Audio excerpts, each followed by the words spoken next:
সময়টা 1963 সাল। এক 8 বছরের বালক স্কুল থেকে বাসায় ফিরল। তার নাম ছিল বিল গেটস। সেদিন স্কুলের পরীক্ষার ফলাফল প্রকাশিত হয়েছে।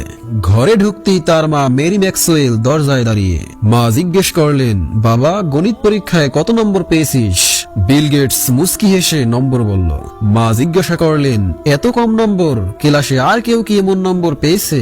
বিল গেটস মাথা নিচু করে বলল, মা, এই নম্বর একমাত্র আমিই পেয়েছি, কেউ পায়নি। মা তখন মৃদু হেসে বললেন, বাহ, বেশ করেছিস। 10, 20, 50 বা 80 নম্বর পেলেও হয়তো আমি রাগ করতাম, কিন্তু তুই 0 পেয়েছিস, এটা ভীষণ ভালো হয়েছে।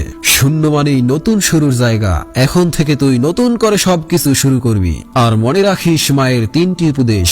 উপদেশ 1, প্রচুর বই পড়বি। পড়ার জগৎ শুধু স্কুলের বই সীমাবদ্ধ নয়, ক্লাসের বাইরেও বই পড়বি। নতুন নতুন বিষয়ে জানার চেষ্টা করবি।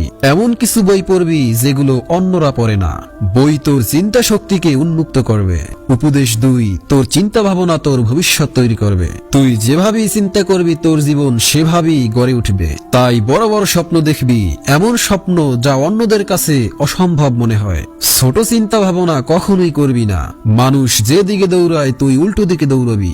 উপদেশ নাম্বার 3, ভিন্ন কিছু করবি।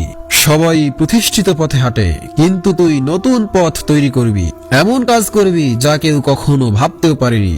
মানুষকে দেখিয়ে দিস নতুনত্ব কিভাবে দুনিয়াকে বদলাতে পারে। বিল গেটস মায়ের কথাগুলো মন দিয়ে শুনল।